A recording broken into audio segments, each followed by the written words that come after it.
Hello everyone, this is C Ankit Lilha Lilha education centre के YouTube channel पे आप सभी का स्वागत है। आज हम लोग डेली नॉलेज कैप्सूल के सेशन नंबर 2 पर हैं। ये बीकॉम एंट्रेंस के लिए हमारे कुछ बड़े ही शानदार पावर पैक्ड मिनी सेशंस हैं जिनके अंदर में हम आपको कुछ ना कुछ नॉलेज कन्वे कर रहे हैं। सेशन 1 के बाद थोड़ा समय जरूर से हो गया, बीच में गैप हो गया मेरी खराब हेल्थ के कारण, but now I am back again with another useful session. So make sure you stay connected with us. And yes students, we have worked very hard for all these sessions. So make sure कि आप इसको अपने friends के साथ में, अपने एक friend के साथ में ही लेकिन ज़रूर से शेयर करें और उससे भी कहें कि वो भी अपने फ्रेंड्स को ज़रूर से इसके बारे में बताए, because these sessions are going to benefit you a lot और बहुत ही कम समय में आप बहुत ढेर सारी नॉलेज इन सेशंस के थ्रू ले सकते हैं। तो let us start with today's session. आज के सेशन में अपना क्या टॉपिक रहने वाला है? आज के सेशन में हम आपको सिखाएंगे कि हमारे मनी सप्लाई को कंट्रोल करने के कौन कौन से मॉनेटरी मेजर्स हो सकते हैं। मनी सप्लाई को कंट्रोल करने के लिए मैं आपको बता दूं कि दो तरीके के मेजर्स होते हैं, एक फिस्कल मेजर होता है और एक मॉनेटरी मेजर होता है। अब मॉनेटरी मेजर्स कौन लेता है, कैसे लिए जाते हैं, इसके बारे में आज के सेशन में हम लोग चर्चा करने वाले हैं। Starting with monetary measures and fiscal measures. See, money supply अगर हमको बढ़ानी है या घटानी है तो monetary measures are taken by RBI. Fiscal measures लेता है government of India. Fiscal measures के अंदर में गवर्नमेंट अपनी इनकम या एक्सपेंडिचर को कंट्रोल करता है, मतलब टैक्सेस को बढ़ाएगा तो फिर मनी सप्लाई कम हो जाएगी, टैक्सेस को घटाएगा तो फिर मनी सप्लाई बढ़ जाएगी, और सिमिलरली एक्सपेंडिचर बढ़ा सकता है ऑन पब्लिक, एक्सपेंडिचर घटा सकता है। They are all fiscal measures taken by government of India through its annual budget, but the monetary measures are being taken by RBI. Monetary measures RBI लेता है और RBI के पास में अलग अलग मेथड्स हैं to control money supply. RBI दो तरीके के मेथड्स का इस्तेमाल करता है, एक होता है क्वांटिटेटिव और एक होता है क्वालिटेटिव। क्वांटिटेटिव टेक्निक्स कौन कौन से होते हैं? They are CRR, SLR, repo rate, reverse repo rate, bank rate, open market operations. हो सकता है आपने इनके बारे में सुना हो, लेकिन क्या आपने मार्जिनल स्टैंडिंग फैसिलिटी रेट के बारे में सुना है? आप इस सेशन में उसके बारे में भी सीखेंगे कि आखिर मार्जिनल स्टैंडिंग फैसिलिटी रेट क्या होता है।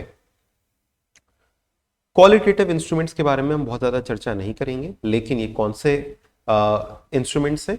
Margin requirement, credit rationing, selective credit control और मॉरल सुएशन। स्टार्ट करते हैं। सबसे पहले सीआरआर क्या होता है?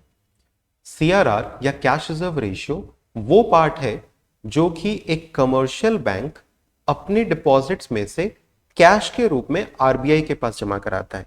तो अगर एक कमर्शियल बैंक के पास में मान लो 100 रुपए के डिपॉजिट्स हैं तो उसको 3 रुपया आरबीआई के पास जमा करा देना है कैश के रूप में।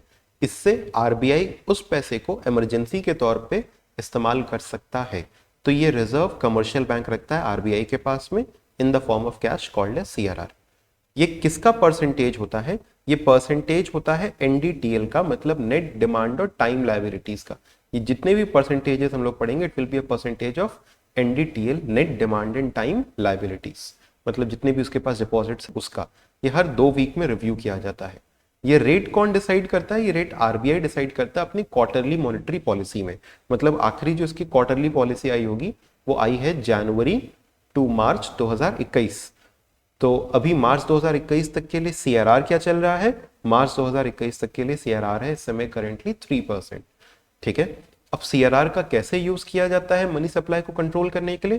तो देखो, अगर रिजर्व ज्यादा रख देगा कमर्शियल बैंक, किसके पास? आरबीआई के पास, तो फिर कमर्शियल बैंक के पास पड़ा हुआ मनी सप्लाई कम हो जाएगा, वो पैसा पब्लिक को कम बांट पाएगा, तो सिंपल सी बात मनी सप्लाई कम हो जाएगी। तो अगर रिजर्व रिक्वायरमेंट बढ़ती है तो मनी सप्लाई घटेगा। अगर मनी सप्लाई अगर सीआरआर इंक्रीज करता है तो फिर मनी सप्लाई कम होता है। अगर सीआरआर डिक्रीज करता है तो मनी सप्लाई बढ़ जाता है, क्योंकि अगर रिजर्व कम रखना है तो मेरे पास पैसा ज्यादा बचेगा तो हम ज्यादा पैसा बांट सकते हैं। Next is SLR. SLR refers to statutory liquidity ratio. अब ये स्टैट्यूटरी लिक्विडिटी रेशियो क्या होता है? हमने कहा कि आपका जो एनडीटीएल है, याद रखना ये शब्द एनडीटीएल, इसका कुछ हिस्सा आप जमा करा देते हैं किसके पास, with reserve bank of India in the form of cash. कुछ हिस्सा रिजर्व बैंक कहता है कि आप अपने पास रखो इन the form of liquid assets. अब ये लिक्विड एसेट्स का मतलब क्या, लिक्विड एसेट्स का मतलब वो जो आसानी से या तो कैश हो या तो कैश में कन्वर्ट हो जाए, लाइक गोल्ड, कुछ अप्रूव्ड सिक्योरिटीज और कुछ परसेंटेज कैश का। इसमें भी वही सेम फंडा होता है कि आरबीआई बताएगा, फोर्टनाइट इसको रिव्यू किया जाएगा, 2 वीक में रिव्यू किया जाएगा। अगर मनी सप्लाई बढ़ाना है तो एसएलआर घटाना होगा, मनी सप्लाई घटाना है तो एसएलआर बढ़ाना होगा। एक कॉमन सा फंडा होता है कि ये रिजर्व रिक्वायरमेंट्स अगर बढ़ते हैं तो मनी सप्लाई कम हो जाता है क्योंकि रिजर्व ज्यादा रख लिए, और अगर रिजर्व रिक्वायरमेंट कम है तो मनी सप्लाई ज्यादा हो जाता है क्योंकि फिर जेब में पैसा ज्यादा रहता है। करेंटली एसएलआर कितना है, 18%। ये बहुत कम इस समय ये रेट्स किए गए। ये रेट को कम करने के पीछे जैसे सीआरआर 3% कर दिया गया है जबकि 4% तक होना चाहिए, इसको बात किया जा रहा है कि सीआरआर को बढ़ाया जाएगा। एसएलआर को 18% कर दिया गया जो कि बहुत कम है। इतना कम इस समय इसको इसलिए रखा गया क्योंकि इकोनॉमी इस समय डिफ्लेशनरी दौर से चल रही है। डिफ्लेशन का मतलब डिप्रेशन, मंदी के दौर से, और मंदी के दौर से उबारने के लिए हमको डिमांड बढ़ाना पड़ता है। डिमांड इकोनॉमी में तभी बढ़ती है जब इकोनॉमी में वो मनी हो, मनी की सप्लाई सफिशिएंट हो। मनी की सप्लाई सफिशिएंट करने के लिए ये एसएलआर, सीआरआर, इन सभी रेशियोज को घटाया गया। Next, repo rate. Repo rate एक सबसे इंपॉर्टेंट रेट है। ये वो रेट ऑफ इंटरेस्ट है जो कि आरबीआई चार्ज करता है कमर्शियल बैंक से। जब आरबीआई कमर्शियल बैंक को कोई लोन देता है तो आरबीआई भी उस पर रेट ऑफ इंटरेस्ट चार्ज करता है, उसे कहते हैं रेपो रेट। अब समझो रेपो रेट में होता क्या है। रेपो रेट में कमर्शियल बैंक अपनी कोई पर्टिकुलर सिक्योरिटी रिजर्व बैंक के पास मॉर्गेज रखता है। तो जैसे हम लोग कोई बिल डिस्काउंट करवाते हैं कमर्शियल बैंक के पास, वैसे ही कमर्शियल बैंक एक सिक्योरिटी को मॉर्गेज करता है और उसके अगेंस्ट पैसा लेता है आरबीआई से। फिर जैसे ही वो पैसा उसको चुका देता है वो सिक्योरिटी आरबीआई से वापस ले लेता है। तो कमर्शियल बैंक आरबीआई को सिक्योरिटी देता है, उसके बदले पैसा लेता है, इंटरेस्ट तो चुकाएगा ही उस पैसे पे, लेकिन वो सिक्योर्ड होता है कहीं ना कहीं। जैसे ही ये पैसा वापस चुका दिया जाता है सिक्योरिटी वापस ले ली जाती है, इसीलिए इसको रेपो या रीपर्चेज ऑप्शन कहा जाता है। इसको हम लोग कई बार डिस्काउंटिंग रेट भी कहते हैं, लेकिन यही शब्द डिस्काउंटिंग रेट बैंक रेट के लिए भी इस्तेमाल किया जाता है। ठीक है, so this is called as repo rate. Repo rate अगर घटा दिया जाए वही सेम फंडा, अगर रेपो रेट कम किया जाएगा तो उससे हमारा लोन सस्ता हो जाएगा। और अगर कैसे लोन सस्ता हो जाएगा, आरबीआई अगर सस्ता लोन दे दे कमर्शियल बैंक को तो कमर्शियल बैंक भी हमको सस्ता लोन देगी, तो ऑब्वियसली जो मनी की सप्लाई है वो बढ़ जाएगी। तो अगर हमको मनी की सप्लाई बढ़ानी हो तो रेपो घटा देंगे, और मनी की सप्लाई घटानी हो तो रेपो बढ़ा देंगे। करेंटली रेपो कितना है, 4% है। रिवर्स रेपो, जैसे हमारे पास अगर एक्सेस फंड्स होते हैं तो हम कमर्शियल बैंक के पास जमा करते हैं, कमर्शियल बैंक के पास भी अगर एक्सेस फंड हो गया तो किसके पास जमा कराएगा, आरबीआई के पास। तो कमर्शियल बैंक जब आरबीआई के पास पैसा जमा कराता है, आरबीआई भी उस पर इंटरेस्ट पे करता है, और उसे हम लोग कहते हैं रिवर्स रेपो। तो ये जो रिवर्स रेपो रेट होता है वो रेट ऑफ इंटरेस्ट है जो कि आरबीआई देता है। आरबीआई किसको देता है, आरबीआई देता है कमर्शियल बैंक को जब वो अपने एक्सेस फंड्स को जमा कराता है with reserve bank of India. तो it is the rate of interest which RBI provides, the rate at which RBI provides interest to bank for depositing funds. इसका भी सेम फंडा है। अगर आपको मनी सप्लाई जस्ट ओके, तो we were discussing reverse repo rate. तो reverse repo rate में क्या होता है कि जैसा हमने आपको बताया कमर्शियल बैंक पैसा जमा कराता है आरबीआई के पास में, सेम फंडा है। रिवर्स रेपो रेट बढ़ाएंगे तो मनी सप्लाई कम हो जाएगी, रिवर्स रेपो रेट घटाएंगे तो मनी सप्लाई बढ़ जाएगी। करेंटली रिवर्स रेपो रेट कितना है, इट इज 3.35%। अगेन जब भी हम ये बताते हैं it is for the quarter. Bank rate भी रेपो रेट जैसा ही है, लेकिन अगर आपको कभी कंफ्यूजन होती रही है कि बैंक रेट और रेपो रेट में अंतर क्या है तो उसको क्लियर कर लीजिए। Bank rate is for a medium term time period और even a long term time period, whereas repo rate is for usually a very short time period. Bank rate usually जो है रेपो रेट से in fact higher होता है, ठीक है, bank rate usually repo rate से higher ही होता है। Bank rate again, it may be secured, it may not be secured. So bank rate is the rate of interest which is charged by central bank while lending loans to a commercial bank without any security. So it usually does not have any security. It may be for a medium term or a long term duration also. इसका भी वही same फंडा है, अगर बढ़ाएंगे तो money supply घटेगा, घटाएंगे तो मनी सप्लाई बढ़ेगा। करेंटली बैंक रेट कितना है? 4.25%।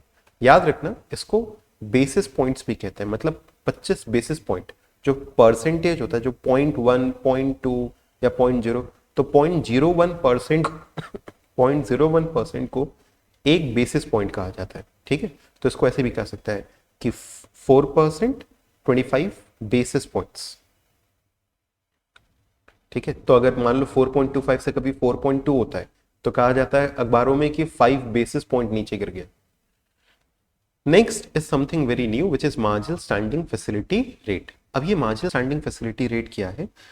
जैसे शायद हमने आपको पहले बताया था कि कॉल रेट होता है जब एक बैंक दूसरे बैंक से बोरोइंग करता है, पिछले सेशन में हमने आपको समझाया था। वैसे ही अगर हम कहें कि मान लो कभी बैंक्स को बहुत इमीडिएट पैसे की जरूरत है, उनके पास में कैश क्रंच हो गया है, लिक्विडिटी नहीं है, और उनको फिर अगर बोरोइंग करनी हुई आरबीआई से, तो इन दैट केस आरबीआई से कमर्शियल बैंक्स बोरोइंग कर सकते हैं in case the inter bank liquidity ड्राइज up completely. मतलब अगर एक दूसरे से बोरोइंग नहीं कर पा रहे हैं और हमको अपने रिजर्व वगैरह मेंटेन करने हैं, तो एट दैट पर्टिकुलर टाइम आप मार्जिनल स्टैंडिंग फैसिलिटी रेट पर आरबीआई से इमीडिएटली बोरोइंग कर सकते हैं, and that may be for a very short term time period also. ये जो एमएसएफ रेट है ये बैंक रेट के बराबर होता है, तो आप देख सकते हैं ये भी कितना है? 4.25%। ठीक है, एमएसएफ सिस्टम के अंडर में बैंक्स को अलाउ किया गया है कि वो अपने टोटल नेट डिमांड और टाइम लायबिलिटीज का 1% तक की बोरोइंग कर सकते हैं। फिर इसके बाद एमसीएलआर, अगेन एक बहुत ही नया और बहुत ही यूनिक सिस्टम है। इसमें क्या कहा गया है कि देखो, पहले अपने यहाँ चलता था base rate system. Base rate system के अंदर में क्या होता था कि एक मिनिमम रेट बताया जाता था कि ये हमारा मिनिमल बेस रेट है, इसके ऊपर में फिर हम चार्ज करेंगे अपने कस्टमर्स से। ठीक है, अब वो बेस रेट सिस्टम में दिक्कत क्या होती थी कि वो बेस रेट के अंदर में बेस बताने का कोई पर्टिकुलर क्राइटेरिया नहीं था कि हम अपना बेस रख रहे हैं 6%, 7%, तो ऑन व्हाट बेसिस? कोई 10 साल के लिए लेगा तो भी 6%, कोई 7 साल के लिए लेगा तो भी 6%, कोई बिजनेसमैन ले रहा है तो भी 6%, कोई सैलरीड एम्प्लॉय ले रहा है तो भी 6%। मतलब रिस्क का कोई मेजरमेंट नहीं, आप हर किसी को एक ही तरीके से नाप तोल रहे हैं। तो इसका मतलब ये होता था। प्लस कमर्शियल बैंक जो अपना एक बेस रेट पहले बताती थी, MCLR system has replaced base rate system. तो बेस रेट में आपको समझ में आ गया होगा कि हम एक मिनिमल रेट बताते थे, उसके ऊपर फिर इंटरेस्ट चार्ज करते थे। अब क्या होता है कि एमसीएलआर रेट बताया जाता है। एमसीएलआर रेट के अंदर में हर एक कमर्शियल बैंक अपना एक पर्टिकुलर एमसीएलआर रेट बताती है, और ये जो एमसीएलआर रेट है ये बेस्ड होता है ऑन वेरियस फैक्टर्स, लाइक कि टेन्योर के ऊपर बेस्ड होता है, कितने साल का है, ये उनकी क्रेडिट रेटिंग के ऊपर में बेस्ड होता है, रिस्क के ऊपर में बेसिकली बेस्ड होता है। तो ये अलग अलग चीजों के ऊपर बेस्ड होता है, और इसको लिंक किया गया रेपो रेट के साथ। ठीक है, MCLR is marginal cost of fund based lending rate, तो इसको लिंक किया गया रेपो रेट के साथ। तो बेसिकली रेपो रेट से लिंक्ड है हमारा एमसीएलआर, और इस एमसीएलआर के अंदर में और भी रिस्क फैक्टर्स और अदर फैक्टर्स को कंसिडर किया जाता है। तो बेसिकली अगर से फॉर एग्जांपल किसी पर्टिकुलर कस्टमर का अगर रिस्क ज्यादा है, तो हो सकता है कि हम उसको 2% प्रीमियम पर दें। मतलब अगर मान लो हमारा एमसीएलआर 8% है, तो उसको मिले एमसीएलआर +2 पर। अगर हमारा रिस्क बहुत ज्यादा है, हो सकता है उसको मिले एमसीएलआर +3 पर। हमारा टेन्योर बहुत ज्यादा है, हो सकता है उसको मिले एमसीएलआर +4 पर। मतलब जो भी चीजें रहेंगी it will be based on MCLR, और ये एमसीएलआर हर महीने हर एक बैंक अपना बताया करेगा। तो instead of the base rate system now it has shifted to MCLR, और ये एमसीएलआर किसके ऊपर बेस्ड है? ये एमसीएलआर बेस्ड है ऑन रेपो रेट। तभी जब हमारा रेपो रेट घटता है या बढ़ता है, तो हमारा एमसीएलआर भी घटेगा या बढ़ेगा, और एमसीएलआर घटेगा बढ़ेगा तो हमने और आपने जो आज के समय में ब्याज पे पैसा लिया है, उसका एक फिक्स्ड रेट ऑफ इंटरेस्ट नहीं होता है, उसका रेट ऑफ इंटरेस्ट एमसीएलआर से लिंक होता है। और वो MCLR घटेगा या बढ़ेगा तो हमारा जो ब्याज का दर है वो भी घटेगा या बढ़ेगा। ठीक है, चलो, दिस इज MCLR। ये फुल फॉर्म आपसे पूछा जा सकता है आपके एंट्रेंस एग्जामिनेशन के अंदर। कब लाया गया था? RBI ने इसको इंप्लीमेंट किया था on 1 April 2016 to determine interest rate for loan. किसको रिप्लेस किया था? बेस रेट सिस्टम को इसने रिप्लेस किया था। ओपन मार्केट ऑपरेशंस में क्या होता है? इसके अंदर में RBI डायरेक्टली सिक्योरिटीज बाय करती है या सेल करती है? बाय करेगी या सेल करेगी इन द ओपन मार्केट। जैसे मान लो कि इसने कोई ट्रेजरी बिल्स सेल कर दिए, बॉन्ड्स वगैरह सेल कर दिए गवर्नमेंट के, ठीक है, या खुद जा करके ओपन मार्केट से कुछ बॉन्ड्स परचेज कर लिए, सिक्योरिटीज परचेज कर लिया। तो उससे क्या होता है कि अगर RBI खरीद लेगी, अगर RBI खरीद लेगी ओपन मार्केट से तो फिर कैश बढ़ जाएगा, क्योंकि RBI ने खरीद लिया तो उसके पास कागज आ गया, वो बॉन्ड आ गया। बॉन्ड है क्या? एक कागज ही तो है। और कैश कहाँ चला गया? मार्केट में चला गया, लोगों के हाथ में। तो मनी सप्लाई बढ़ गई। तो अगर मनी सप्लाई बढ़ाना होगा तो RBI क्या करती है? सेल करती है सिक्योरिटीज। और मनी सप्लाई अगर बाय करती है सिक्योरिटीज। और अगर मनी सप्लाई घटाना हो तो RBI सेल करेगा सिक्योरिटी।